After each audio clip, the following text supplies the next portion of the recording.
My name is Tara Brabazon and I'm the Dean of Graduate Research at Flinders University, and welcome to vlog 293, researching tough topics for tough times.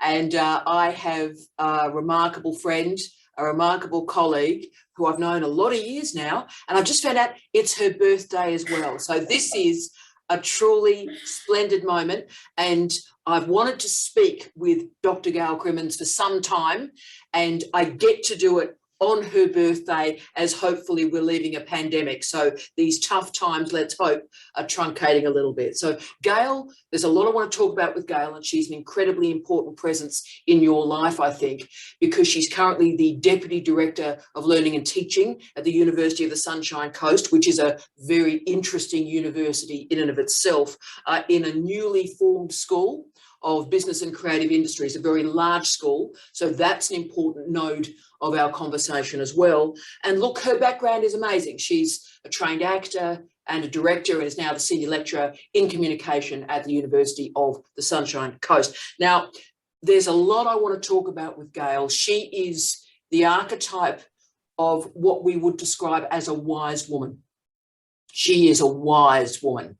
So I'm going to learn a great deal today, and it is my absolute privilege to share this wise woman with you today. So Gail researches in the spaces of education, and I know space is a weird word and it can be used very badly, but the spaces of education, also arts-informed, arts-inflected research, and also gender in the many manifestations of that word as well. So she brings these areas together too, with a lot of energy, a lot of power, a lot of passion, and a lot of rigour. So today is a very special moment for me, a very special moment for you. Good morning, Gail. Good morning, Tara. Thank you so much for that beautiful, but I think perhaps inflated introduction, but thank you. So shall we kick on? Shall we kick on? There's some important areas, and it was hard for me to sort of find a pathway through our conversation, Gail, but I think I've managed it, because I wanted to start, I suppose, firstly with the pathway question. There's all this notion that people go into university, you know, they come from school and then they do an undergraduate degree and they do honours, they do a PhD, and then they stay in academic life. And most people these days, that's not their journey. So could you tell us how we've ended up as an academic at this point in your career, noting its diversity? Yeah, look, if I may, I might start even further back to when I started as an undergraduate then, because that in itself is probably quite an interesting story for some folk. So I grew up in a very traditionally working class background in Cardiff in South Wales in the UK. Nobody in my family, I'm not talking about in my nuclear family, I'm talking about my family more broadly defined. Nobody in my family had gone into year 11 and 12. Nobody in my family had any formal education. Both my parents had left school at 14 and had gone straight into trade. That wasn't unusual for the community in which I lived. In fact, there were very, very few people in our wider community that had gone on to higher education. So when I think I was about 14 years old, and we lived in a 2 up, 2 down, so it meant that every conversation that was ever had was heard by everybody, whether that was, intentional or not. So we had a main living area and then we had a kitchen. And I remember one day in the main living area saying to my parents, I was about 14, saying, I want to be a drama teacher. I love drama. It was the reason that I got out of bed. It was the reason I went into school. It was the reason that I even applied myself to other academic areas, because I knew I wanted to pursue this area of drama. I knew that I would probably need what we had as GCSEs then, or with O levels actually before GCSEs. Yes. So I knew that this was a driving force for me. And my mum was really positive. We were born into a family without necessarily higher education aspiration, but certainly with socialist values. And so the mantra of our home was always, there is no one greater and there is no one lesser. So that was always our mantra. There's no one greater, there is no one lesser. So in other words, every opportunity should be available to you because there is no one lesser than no one greater. There it is. And yet I had this conversation with my parents, and my father went Russian. And I didn't know, being 14, still quite naive, being brought up in this kind of socialist background where I thought every opportunity was available to everybody because we were all equal.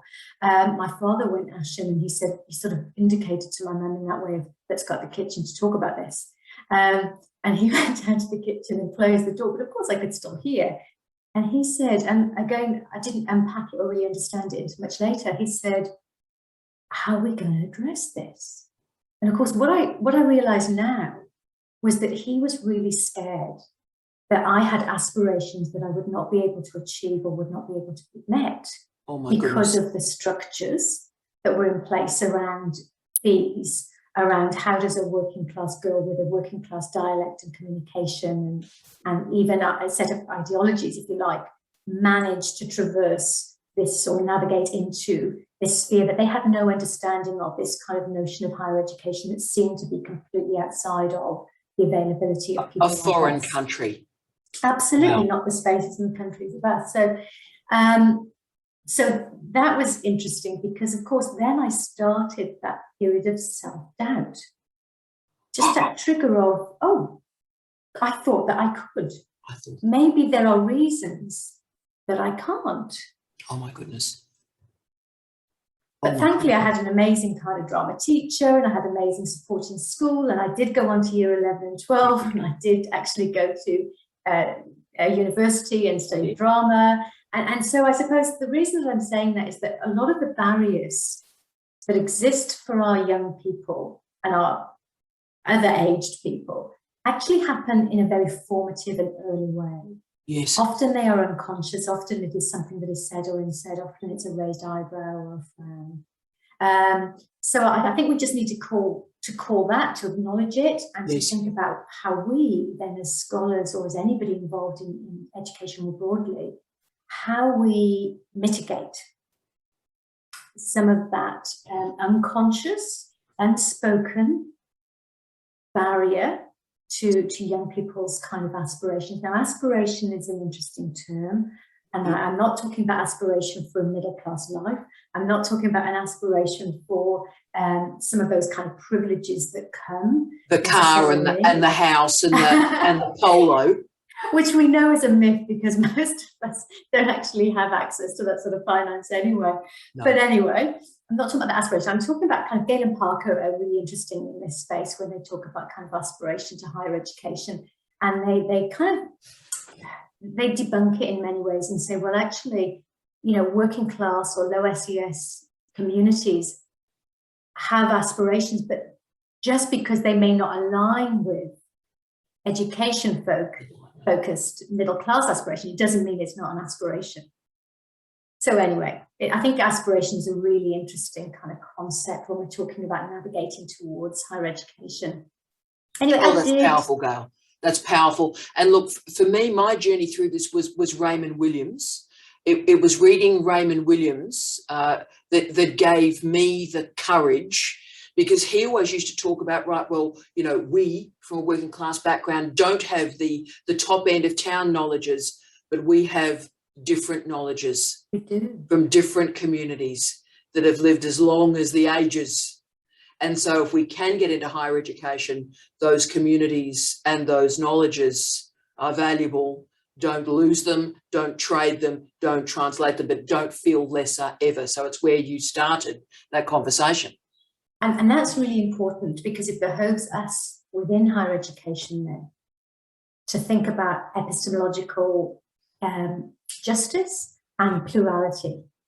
You know, it requires us to think, what are the ideas, the knowledges, the scholars, the scholarship that we are platforming? And by platforming some, we're obviously potentially invisibilizing others or not platforming others. So I think that it's actually really important to think about who are our communities, what are their knowledges, you know, this notion of funds of knowledge. No student comes into a university or any context as an empty vessel. You know, they come with lived experience, they come with a diversity of cultural knowledges and experience. And if we're not harnessing that, we're actually doing an injustice to those communities, but also to scholarship at large, because if we've got only a narrow set of ways of looking at phenomenon, then actually there's only a certain number of ways in which we can find information and embed that in policy or practice. So it benefits us all, but it's also, I think, an incredible responsibility that we have. I often say that for every privilege we have a responsibility. So I do have this privilege at the moment of being a deputy head of school in learning and teaching. That gives me some responsibility and some privilege around how we shape our curricula and what are the questions that we ask about what goes into that curriculum, who are our scholars and what scholarship are we promoting within that. So I suppose going back, that very formative experience of recognizing that there was an unsaid barrier, an unacknowledged at that point for me barrier to me as you know, a white, able-bodied, cisgendered person with all of those privileges that come with that, but didn't have necessarily the social and cultural capital and the class capital to be recognized as somebody whose pathway would be an obvious and easy pathway into higher education. So yeah, going right back there, that was my initial kind of experience and perception of what higher education was. I did my undergraduate degree at Exeter University. Again, very white, middle class actually, but in an enclave within the drama department. So, you know, sometimes you have to find your mob, and it's not necessarily within the broader university. Sometimes it's in a smaller kind of discipline area or sub-discipline area, perhaps, or even just a social group or cultural group that you align yourself with. So I felt very embedded and comfortable within that space. There was a diversity of students within that space, even though there wasn't within the university body more largely. And then I went into performance. So I wasn't going to be, even though at 14 I really wanted to be a drama teacher. I then moved into performance. I was a physical theatre performer. I worked in what we call TIE, which is theatre and education. So lots of community-based projects as well. I worked in a number of different ways as a performer, as you always do: screen, theatre, TV, film. You're a jobbing actor. That's what you do in techie gigs. That was actually really good training for academia. We talked about the gig economy there. So I did that until I was 27, and then I had a really bad back. I had a big accident and I damaged my back.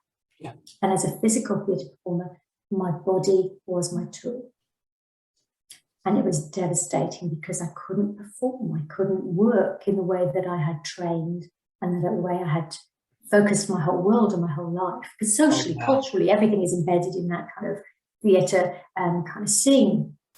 And I had to take stock. And I remember one conversation with the doctor where they said, well, you won't be doing that again. So have you thought about what else you might want to do? Gail. And I hadn't, you know. There was no plan B. There was no plan B. And again, looking back, perhaps that was naive, but also, you know, I didn't have career aspirations. And maybe again, that was my class-based kind of upbringing.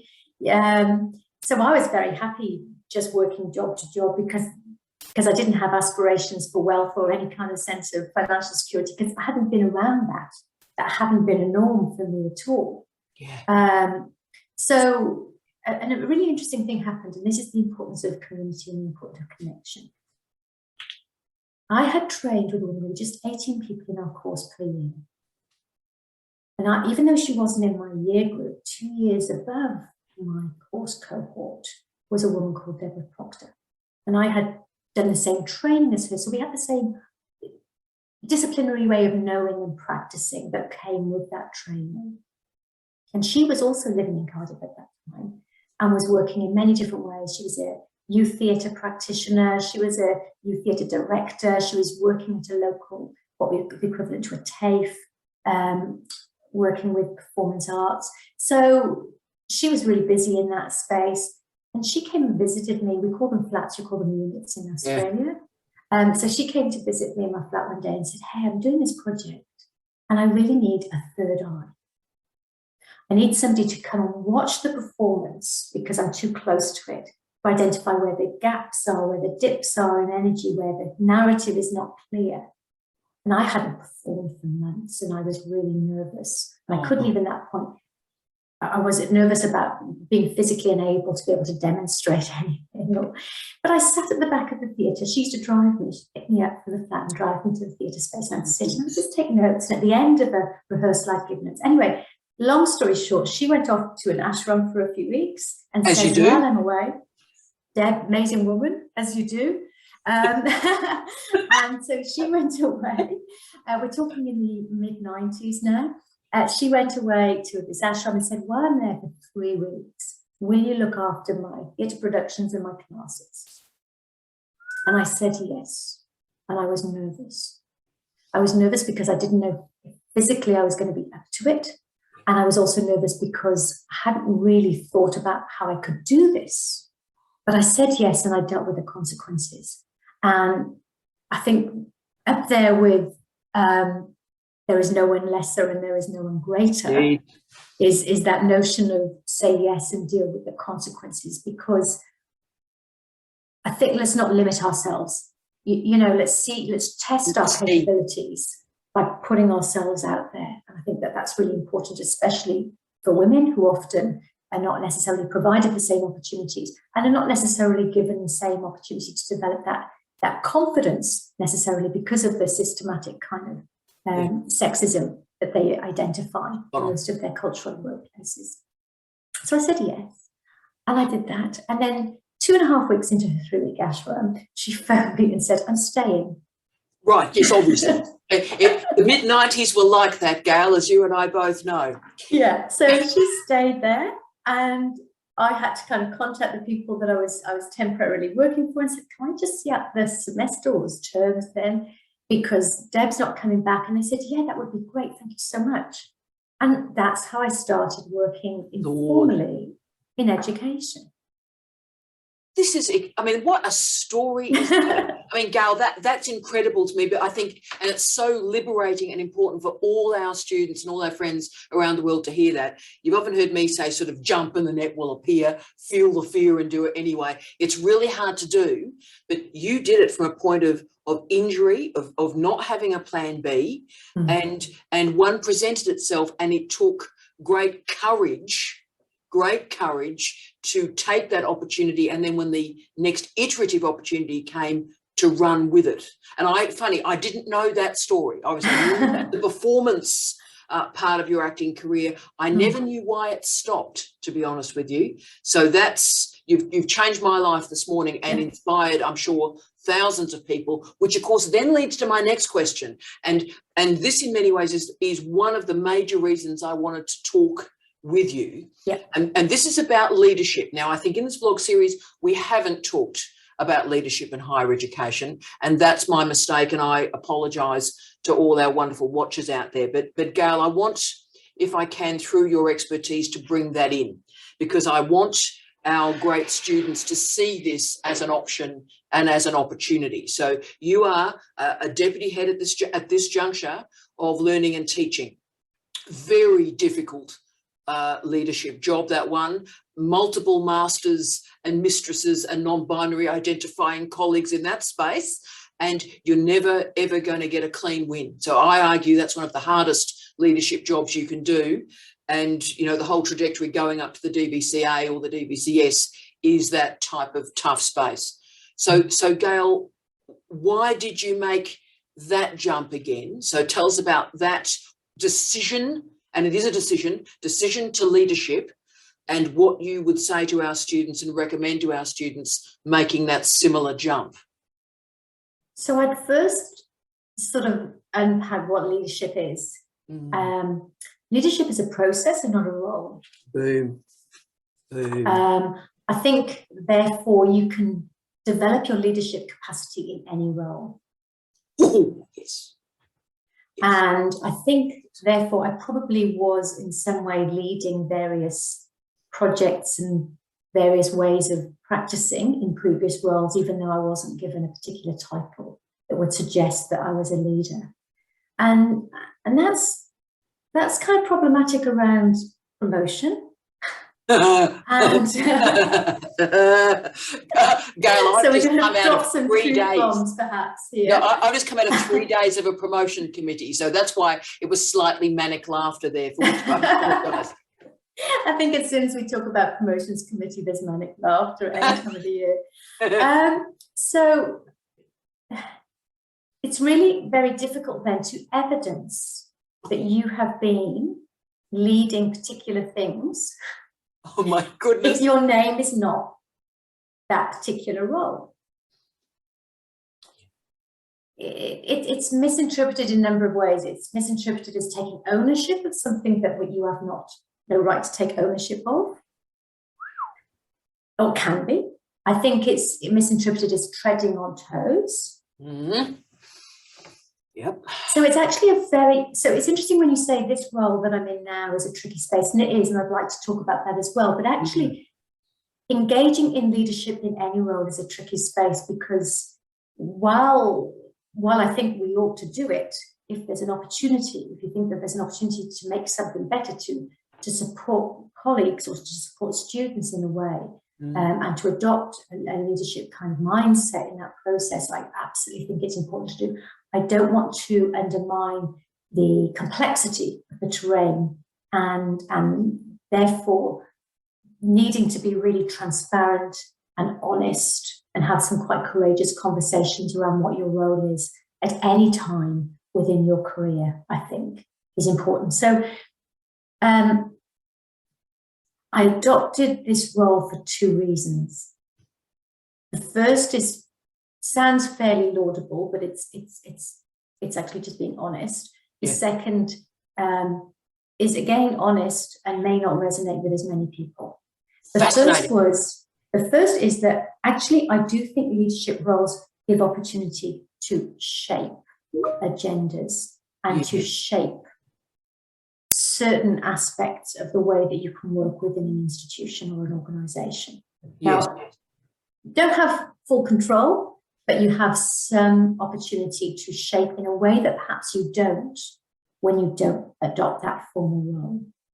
So I'll give you one example. One of the things that we've been able to do in the school since I adopted the role, it's just been 9 months, and it's a new school that's merged the School of Business with the School of Creative Industry. So there are significant kind of cultural differences in the way that those two schools had developed and were operating. So bringing and trying to align the diversity of those cultures is a really interesting project in itself.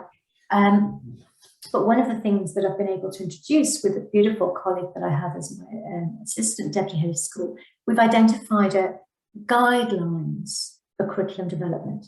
Ooh. And those guidelines are based on principles of inclusion and diversity. So we ask our colleagues, for example, to consider the scholarship that they cite in their learning and teaching materials, not just their research.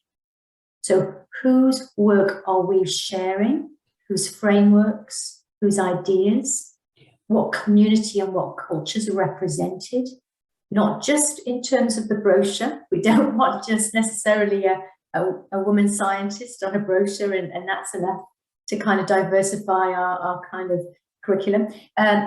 Whose voices, whose frameworks, whose epistemologies, ways of knowing, thinking, practicing in that scholarship are we promoting?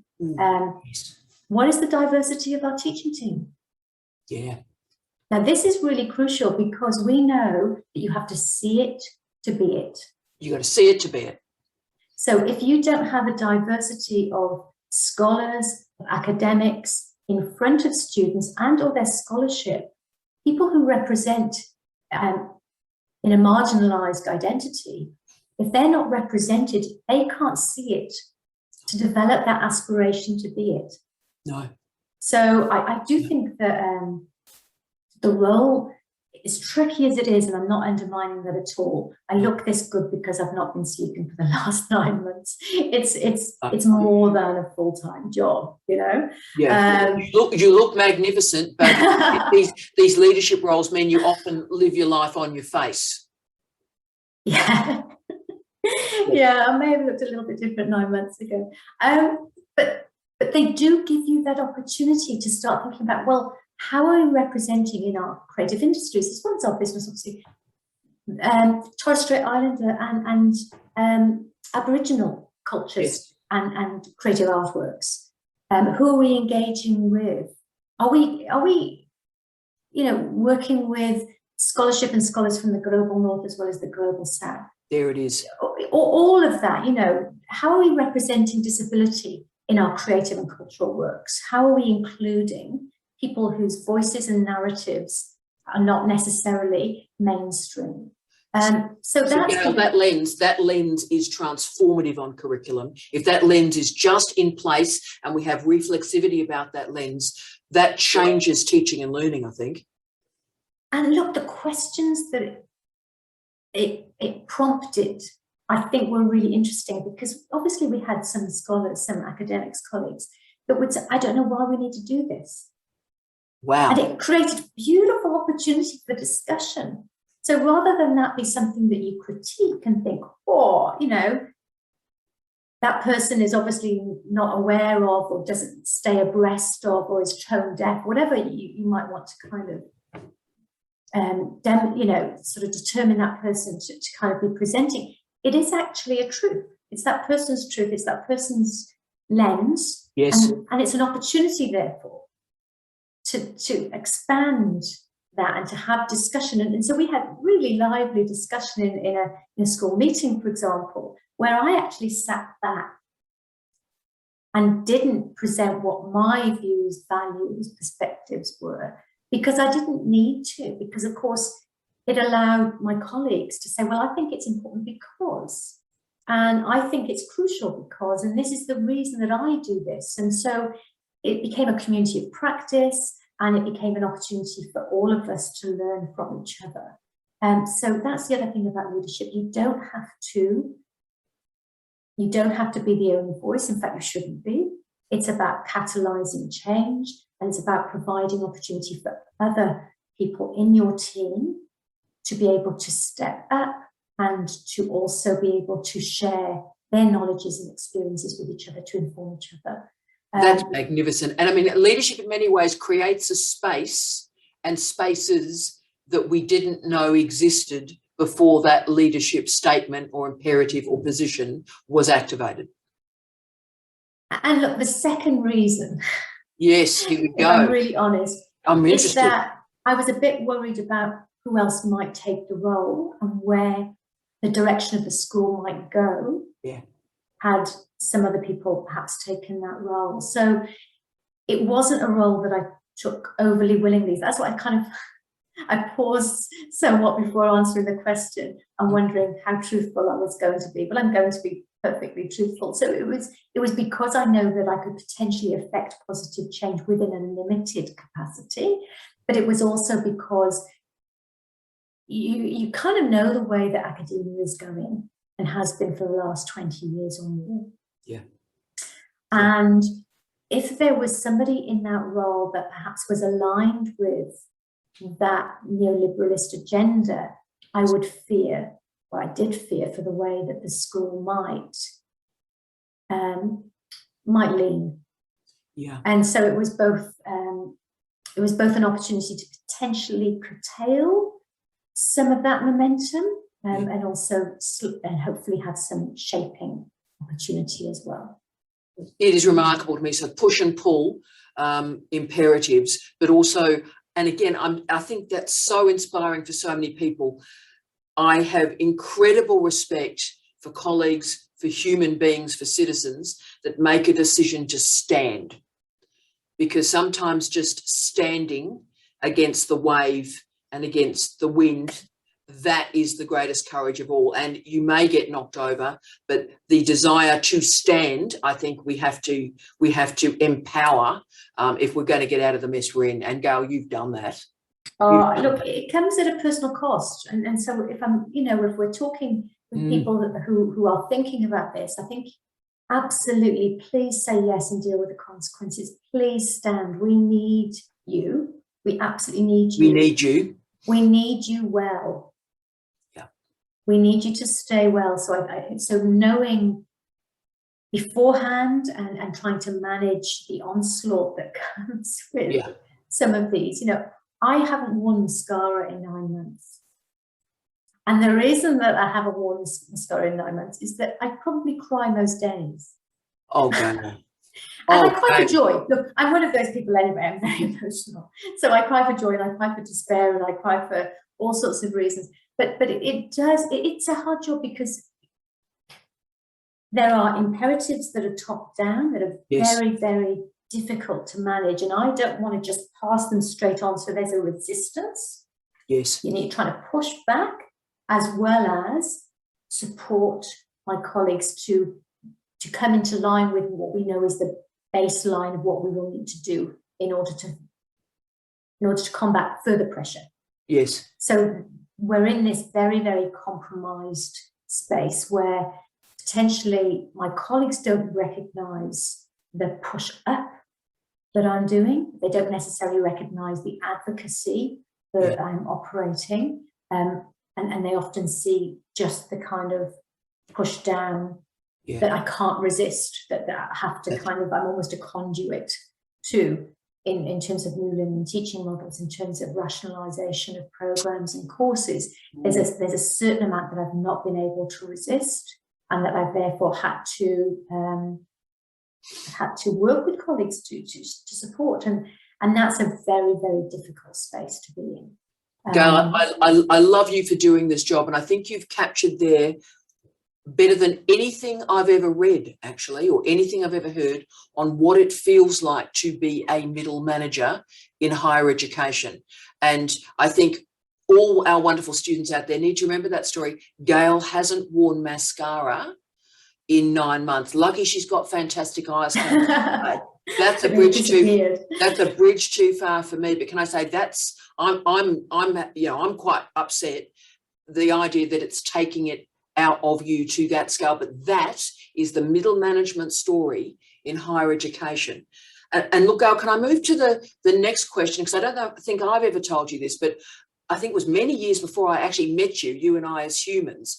My first engagement with you was via those articles you wrote in the mid to late 2010s on casualization.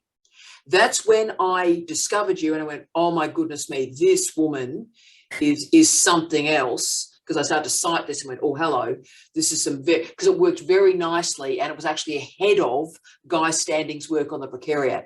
So I went, oh, well, he's done it and he's got all this fame, but actually this woman is doing incredible work here and I'm really going to watch her citation. So that's when I met you.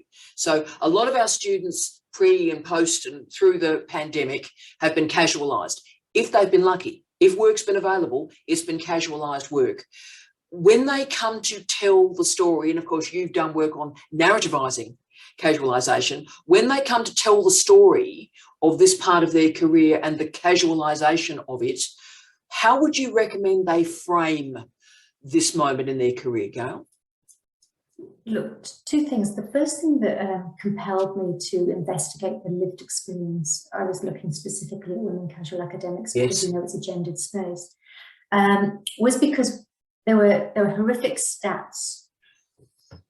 And I could see this huge rise in casualisation in higher education, which interestingly was only second in terms of the percentage of casualisations in the sector.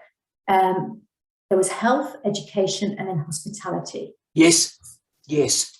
So that was astounding to me when I saw the stats, when I saw the percentages, and I was trying to reconcile when something as important as education, when something as important as health, I mean, arguably, without health and education, there is nothing else. You know, there is no life. These are the two most important, and part of that obviously is culture and arts, because that's part of the kind of cultural education process. They were so highly casualised, and yet all we had at that point, or that I had encountered, were the statistics. And statistics are amazing, they're flooring, they can be astounding, but they also invisibilise the individualism, or the individual, within that. They can sometimes dehumanize the phenomenon. It's very difficult to, when something's so broad and something is so vast, it's very difficult to see how the individual impact and the causes from an individual perspective. So that's what led me to a narrative inquiry into the lived experience of women casual academics. I was really interested to know what compels you and compelled you to join academia as a casual. Why do you stay there? What impact does it have on your life? And the stories that I heard were incredible. They were moving. They spoke to all life. Yes. So one woman, for example, the reason that she became a casual academic was because she had a child who was literally dying of a brain tumor, and she couldn't retain her full-time commitment to another profession that she had. And a colleague of her, a friend of hers, had said, why don't you join academia as a casual, because you can dip in and out, you can just do a few hours. Another woman had suffered from and was a survivor of domestic and family violence. Yes. And had been not supported in her career, should we say, as a form of kind of economic violence that was acted upon her, and therefore that was the first gig that she could get out when she got out of that situation. And there were a myriad of other kind of reasons, but I suppose what I'm saying is it becomes a lens to all aspects of society and life, doesn't it? As soon as you get into the lived experience, the kind of multidimensionality of that experience became apparent. And that couldn't, for me, be captured in an academic text only. Because it was visceral, because it was embodied, because it was affective and aesthetic and all of those things that are kind of about the human, the body, the interaction, etc. And so I restoried those narratives into a theatre performance. And so they were performed. And then I created short films out of those. So why did I do it? I did it because I thought it was an untold story. I thought it was an invisibilized narrative. I felt that we needed more than statistics. We needed to understand the causes and the impacts of casualization in academia. I felt that the form through which we needed to do that should actually engage our emotions, our all of our senses. You know, when we talk about the aesthetic, we're not talking about that which just looks in a certain way. We should smell it, taste it, feel it. So I wanted that to be an aesthetic experience, so that we know that when we are moved, we are most compelled to action. Yes. So for me, I was moved by those narratives and that phenomenon, and so I wanted to present that same opportunity for others to be moved, to compel to action. Now we know that actually casualization has continued. Yes.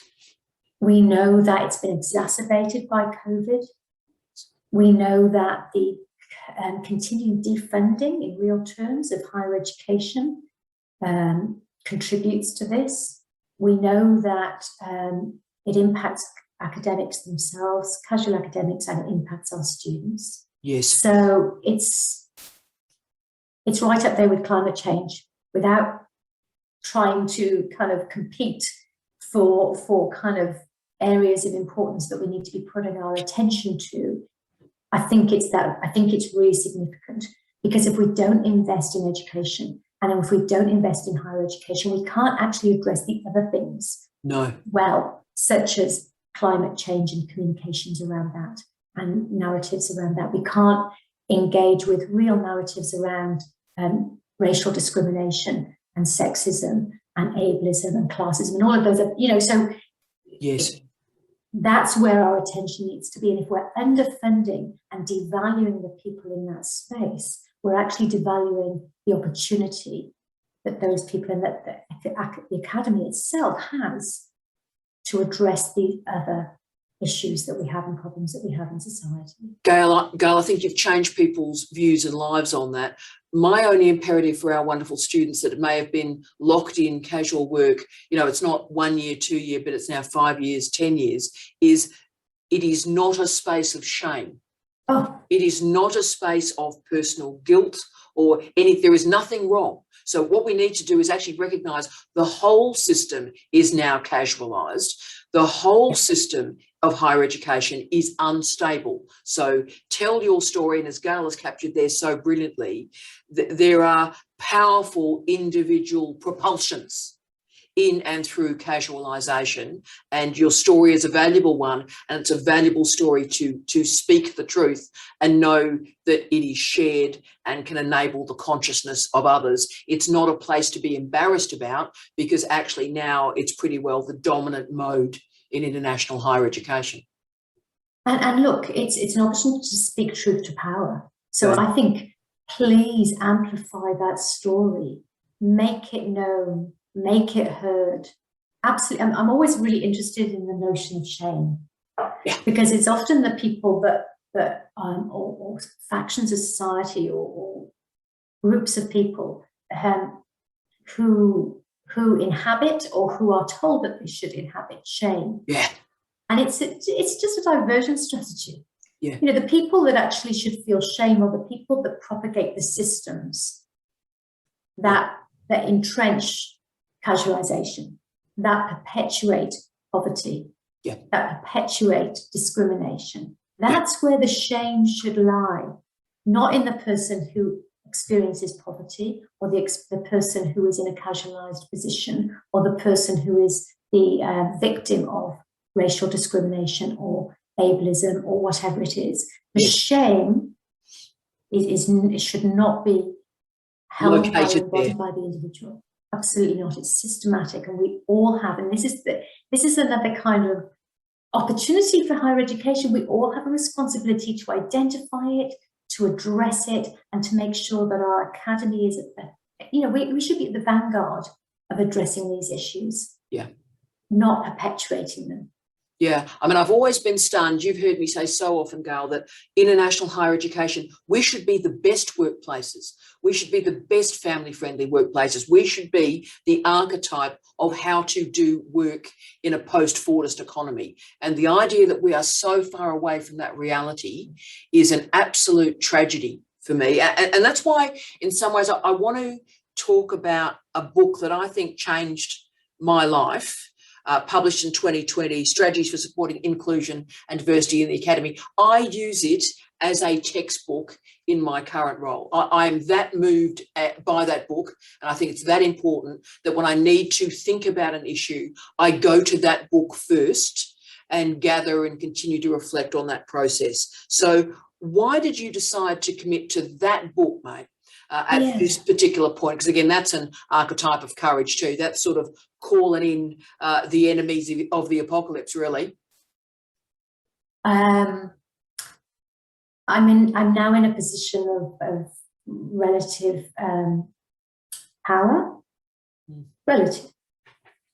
I also, as I mentioned earlier, have a huge responsibility for every opportunity. There is that responsibility as well. Yes. So we can't ignore the fact that higher education is more than a microcosm of society. It is more than, because it intersects with and it informs and feeds into every other business and organization, because we shape the ways of thinking and practicing of our leaders. Yeah. And leaders, whether you're talking about in the corporate world, in the world of science, in government, in not-for-profit, we shape the ways of thinking and practicing. Yeah. So we have a huge responsibility to ensure not only we've got an inclusion diversity within our student population, so that we're giving lots of opportunity, equal opportunity. I know that sounds really radical, but equal opportunity regardless. And look, access doesn't mean equal opportunity. Boom, boom. So we're talking about equal opportunities. That means changing what we do and how we do it, not just letting more people in through the gates and saying, well, there you go, you know? So that's why I wrote the book, because I think it's an opportunity for us to look at ourselves, look at the practice that we engage in, question that, and actually make changes. Yes. Make changes around, you know, who we employ, how we engage those people. And I'm not talking about just numerical equality. I'm not talking about the fact that we'll have this number of people who identify as Aboriginal and Torres Strait Islander. I want to know where they are within the hierarchies. Who are our professors? Yes, and the communities of care and support around them. So we haven't got one isolated person that ticks a particular box, that actually there is a community of care and support and teaching and learning and research support around them as well. Absolutely. So we're talking about making sure that all of our centres and all of our schools are actually diverse, and they represent the diversity of the communities that we serve. Yeah. Yeah. So that's why I wrote the book, because at the moment we don't have that. No. We still have a very male-dominated, white, cisgendered, able-bodied, and middle-class kind of hierarchy, and therefore thinking. That's the thing. While we're in those positions, it's our bodies of thinking and our experience that informs the policy and the practice of higher education. If we don't diversify that, we actually can't diversify the content and the forms of communication through which we engage. Now, I read something astounding yesterday. You will know this, but for me, it was astounding. The amount of money that we spend on publishing in Australia per year is somewhere between $465 million and $1 billion a year. It's unbelievable, isn't it? Now, let's think about what we could do if we redirected that money. Yeah. Yeah. So it's not that perhaps, I'm not saying that we don't need more money, because I'm not saying that I think we do, but I think also let's look at where our money is going. Exactly. In higher education. Oh, look, absolutely. And the arguments that you've made, not only in the book, but just now, they are transformative. And I think particularly there is a responsibility in graduate programs around the world, because there is this assumption that it is a young white man in the experimental sciences that does a PhD. And while we love our young white men in the experimental sciences that do a PhD, they are a very, very, very, very small part of our cohort. And we need to sort of, as I always endlessly say, the average age of students that start in a PhD program at Flinders is 40. Our students vary between 21 and now 94 years of age. So 1/3 of our students have a disability. 1/3 of our students are part-time. 1/3 of our students live outside of Australia. So, and it's about saying it over and over again. And that's how we diversify the narratives of doctoral education, which may just change the narratives of higher education. And therefore the forms through which we engage in education. So I know that you're at the vanguard here as well. Thinking about, do we need face-to-face meetings, really? Can we have other ways in which we support, mentor, engage, meet, communicate, share?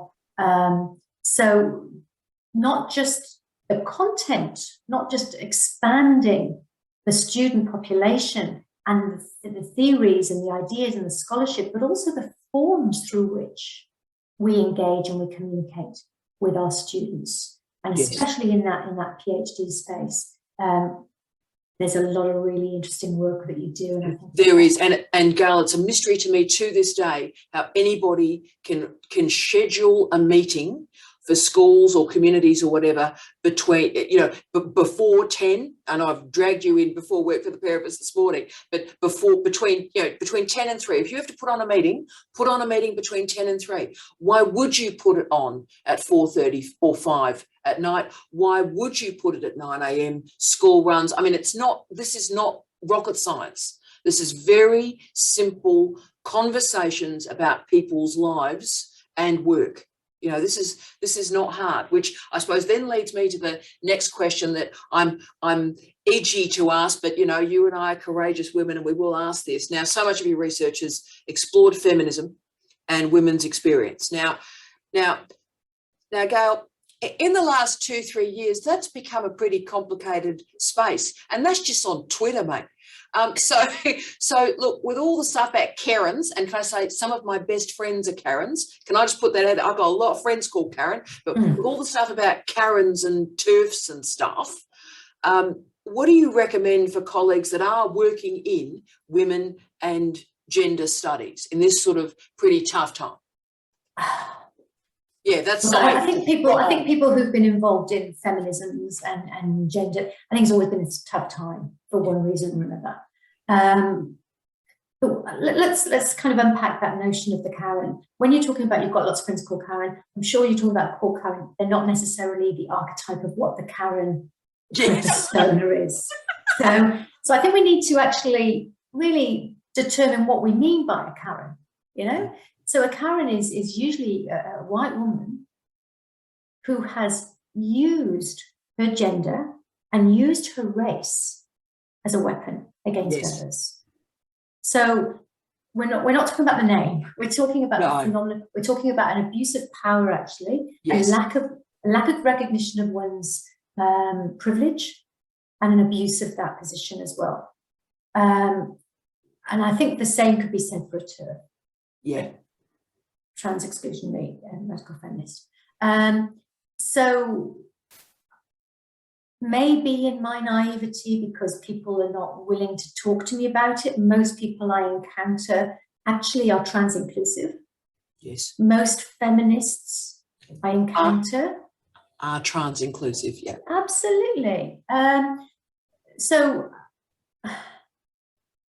it's hard because so I often live in an echo chamber like everybody else. It's hard to know what other arguments are presented by people who don't think like me, and maybe they're keeping those arguments away from me because they know that I have a particular position on this. So I actually don't find it tricky to talk about women because I think that trans women are women.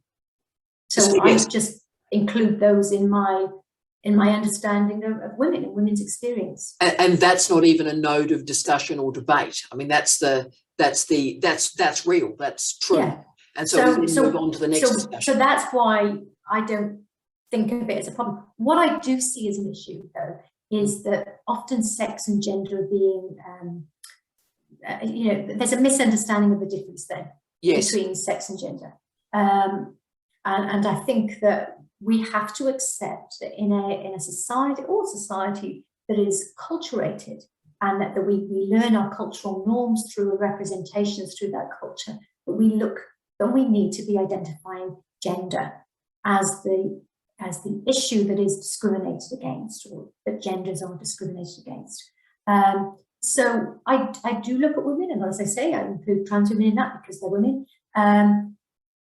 But I do recognise that up until relatively recently, we have not, and I'm talking more plurally here, we have not captured neither the data nor therefore the contextual lived experience of people who don't identify as male or female. So while the category of woman, and when I look, obviously I look at women because we're a marginalised group. Yes. And the evidence is there within higher education and all other sectors of society in terms of where we're positioned and how we're positioned in higher education. I do look at women, but actually I do think we also need to be now capturing the data and capturing the lived experience of people that fall outside of that dichotomy. There is a spectrum, and obviously we've got people there that might identify as trans, they might identify as non-binary, etc., asexual. So I think the failing has been that we have not historically really sought knowledge, information, and experience and data on about people that don't fall within that binary. I agree with every word you've said there. Very powerful. But that shouldn't discredit somebody from wishing to explore a woman's issue, because actually we need that in order to fight. We need that data, we need that knowledge in order to identify opportunity for policy change, in order to identify that there is still, that sexism is still rife in our academies as it is in other facets of society as well. Well said. And look, as you know, I read a lot of the older feminist works and bring them forward in interesting ways. And I've been reading Gail Rubin and Adrienne Rich recently. And if you go back to those feminist heritage documents, in many ways you see there's a welcoming of plurality there that I think we've lost. So going back to the continuum models that were so powerful in the 80s. I think there's some reclamation that's a powerful reclamation that we can do there. Yeah, and look, I think we're in a tricky space, not just within the kind of the area of kind of gender more generally. I think we're in a tricky space because we're also then contending with some bizarre notions within post-feminism that somehow we no longer need feminism because we have achieved equality. Yeah. Some bizarre notion that somehow we don't need feminism here, not in Australia, not in the UK, not in Canada, not in it's somewhere over there. Yeah. In those other countries. I mean, you know, and Rosalind Guild and Algot, they do this beautifully. They talk about those kind of the notion of the otherness. Exactly. The need for feminism somewhere else, not here, not now, because somehow we have achieved. Yeah. So I think that's another complexity to the space that we work in when we actually try to use feminist lenses and arguments to address barriers and problems within higher education. We haven't achieved equality for women or for our trans allies and folk and friends and colleagues. We actually haven't. We haven't achieved equality for Black and people of colour in the for people who are Black and of colour in the academy, or for people, you name all of those people with different kind of class or SES backgrounds. So, and we've got to work. We've got to create communities, and we've got to do the hard yakka, the hard thinking, the hard listening, and then the hard work to make those changes. Okay, and the other thing that I want to say about that is this. I make mistakes. We all do. And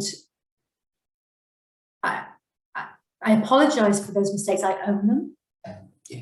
But I will learn from them as long as I know that I've made the mistake. Sometimes it takes a really courageous conversation for somebody to say, hey, actually, the way that you communicated that, or the way that you presented that data, or you excluded, so I welcome that critique, and I think that we grow from it. But I'm the first to say leadership's really hard as well, because we're often public. Yeah. In what we say and how we say things.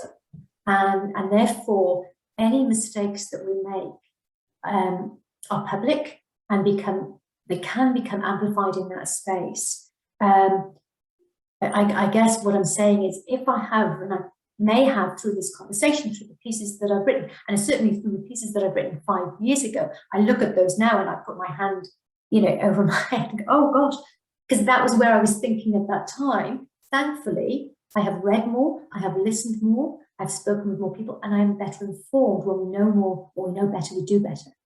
But we nevertheless grow through our mistakes, and therefore we're a community of learners and knowers. Absolutely. That need to support each other in informing each other, so that we can all know better and therefore do better as well.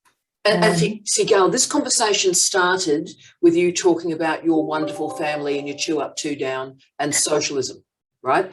And, I had a different but parallel experience, as you know, right? And what I think we learn from left-wing politics, and that's why I do have challenges with identity politics, which I have expressed for about 25 years. And my challenge is not with identity or politics. My challenge is with consciousness and community. And all of us, through reading and thinking and listening and caring, gain consciousness. And that's what living's about. That's what a life well lived is, a life where we gain consciousness, and that consciousness creates community. So obviously we change. You've heard me say to our students that when we write something, an article or a book, it's an intellectual photograph. And like photographs of your and my face, they change as they move through time. So it's about going, right, that's where I was at that point, and that's what I've learned since then, because I've read these great colleagues. So my final question, Gail, this has been, I respect you more than I have breath in my body or words in my vocabulary to convey. You are a top shelf human being. You are what we are aiming to be in life. So let me just firstly put that out there. But my final question, therefore, is about courage. You are a courageous academic. You are a courageous woman. You are a courageous leader. Could you just finish off for our students talking about that courage, its gifts, but also perhaps its costs, mate? Yeah, it's interesting that you would identify or define me as courageous. I don't see myself in that way at all. You know, you've probably all seen those memes that pop up and say courage is getting up the next day, dusting yourself off and saying, I'll try again. Yeah. And I think it's that. I think it's actually grit. I think it's persistence. I think it's dusting myself off and us dusting ourselves off again and again and again and standing up again. Why do I do it? How do I do it? I don't know. I think that I can't bear injustice. It's one of those things. Very, very briefly, I'll tell you about something that changed my life. Tell me. I was in my mid to late 20s. I was emerging as an academic. You know the story that happened up until that point. I re-entered higher education as an academic then in my late 20s, having gone through this kind of physical damage and emotional, psychological damage that went with that. And I was a casual. I was a casual for most of my academic career, by the way. And I was a casual. It's very difficult to speak truth to power when you're in a casual position. Spot on. Yep. And I was in a moderation, a post-assessment moderation meeting based on third-year theses, not PhD, sorry, undergraduate.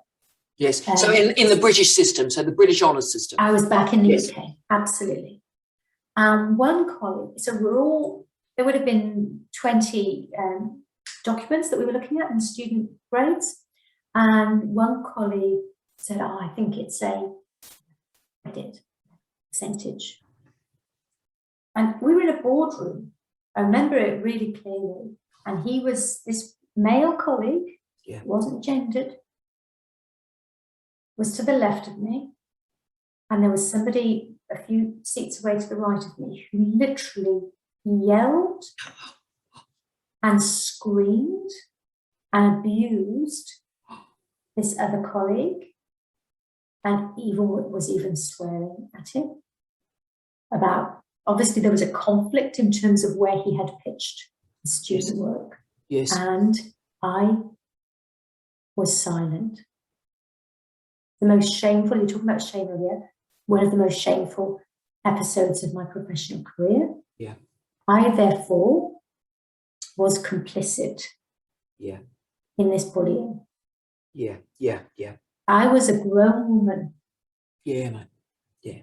And I was complicit. And that incident has stayed with me. And gosh, I have lost sleep and thought about that many, many times.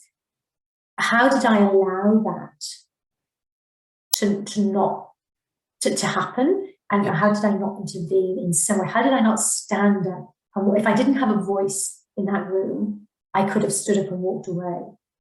I could have shown solidarity. Solidarity is a really interesting thing. It is. I could have shown solidarity in different ways, and I did not. And it's easy to say, well, I couldn't because I chose not to. We always have a choice. We do. And I was protecting myself. Yeah. I chose to protect myself over seeking justice for a colleague.